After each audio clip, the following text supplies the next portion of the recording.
来看2024年台湾念歌节，19暗时伫咧台中闹热起鼓。连续3日，有位全台湾来的超过15个团队，有念歌、弹过琴、唱民谣等等的表演，嘛有设计过关的游戏，要互民众哪耍哪认捌这项真有台湾味的艺术。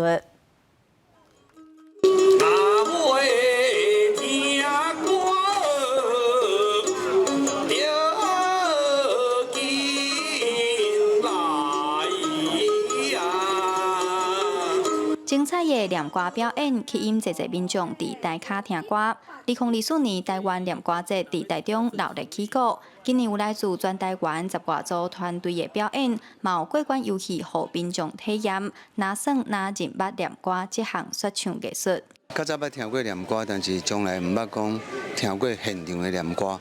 今仔来到遮看到这，感觉真趣味。将台湾民俗的这念歌吼，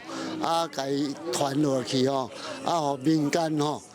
来对这个台湾过去的这个艺术念歌吼，有一种的笑念，有一种的传承吼，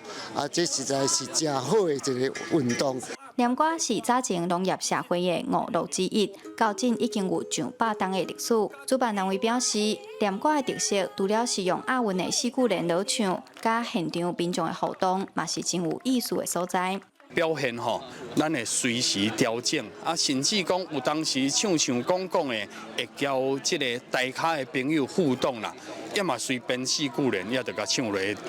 表演的即个内容当中，这是真趣味的一个部分。 台湾念歌节为2014年开始举办，主办单位讲，为一开始活动无人知，到即阵已经有固定的朋友，逐冬5望听念歌。今年的活动为19暗时开始，连续表演3天，有念歌、乐琴、民谣等等，要互民众听到上有台湾味的声音。记者杨淑晴台中报道。